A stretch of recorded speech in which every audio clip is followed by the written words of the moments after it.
दोस्तों, एक अरसे के बाद दिल्ली देश के हर कोने से आए छात्रों से खचाखच भर गई थी।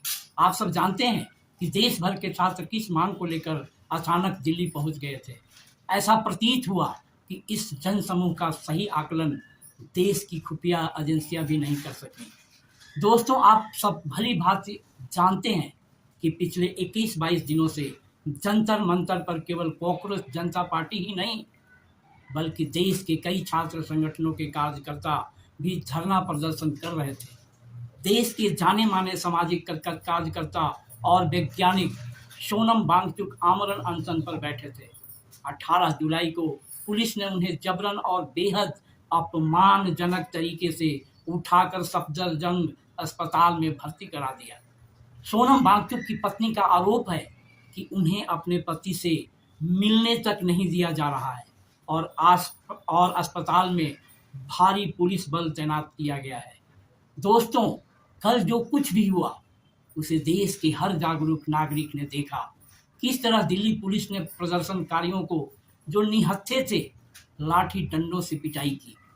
कई बच्चियों का आरोप है कि पुलिस ने उनके कपड़े तक फाड़ दिए। कुछ डंडेधारी तो सादे कपड़ों में थे जो बच्चों पर लाठियां भांज रहे थे। हाँ, कुछ स्थानों से पथराव की खबरें भी आई, लेकिन यहाँ एक बड़ा सवाल उठता है। दिल्ली के लुटियंस जोन जैसे अति सुरक्षित इलाके में इतने पत्थर आखिर आए कहाँ से? क्या कोई आंदोलनकारी जानबूझकर अपने ही आंदोलन को नुकसान पहुंचाना चाहता था?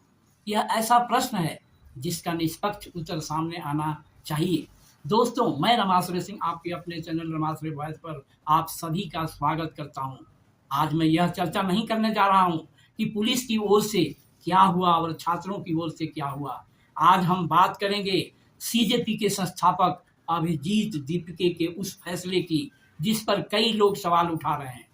पहला सवाल, अभिजीत के एक सहयोगी ने सोशल मीडिया पर लिखा कि उन्हें भाजपा अध्यक्ष जेपी नड्डा की ओर से बातचीत का निमंत्रण सुबह ही मिल गया था।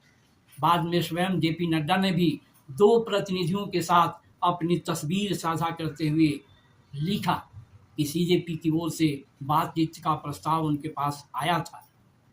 अब सवाल ये उठता है कि यदि बातचीत का निमंत्रण पहले ही मिल चुका था तो इसकी घोषणा मुख्य मंच से क्यों नहीं की गई? यदि यह जानकारी समय रहते मंच से साझा कर दी जाती तो संभव है कि बड़ी संख्या में छात्रों और छात्राओं को पुलिस की लाठियां नहीं खानी पड़ती। दोस्तों, दूसरा सवाल, ऑल इंडिया स्टूडेंट्स एसोसिएशन आयसा के 3 कार्यकर्ता पिछले लगभग 23 दिनों से अनशन पर बैठे थे।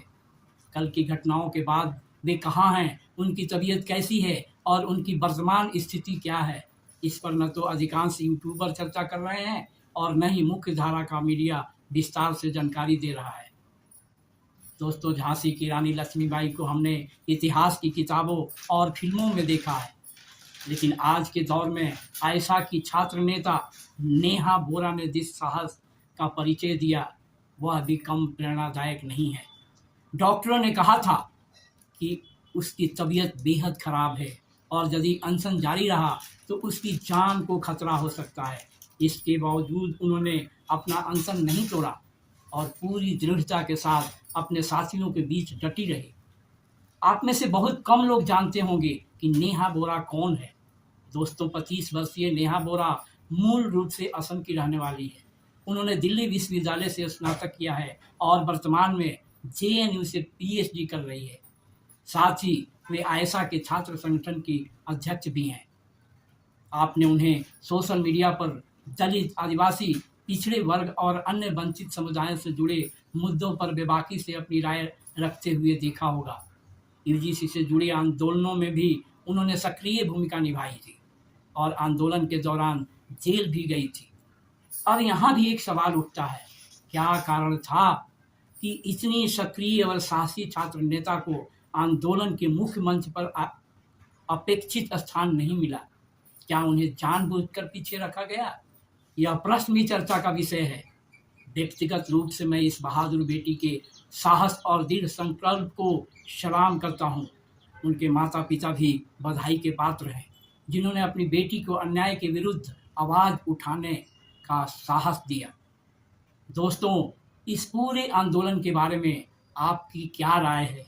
अपनी राय हमें कमेंट बॉक्स में अवश्य लिखिए। यदि आपको यह वीडियो अच्छा लगा हो तो इसे लाइक, शेयर और चैनल को सब्सक्राइब करना ना भूलें। तो मिलते हैं अगली वीडियो में, तब तक के लिए। किसी ने कहा है, जब सड़कें सुनी हो जाती है तब संसद आवारा हो जाती है।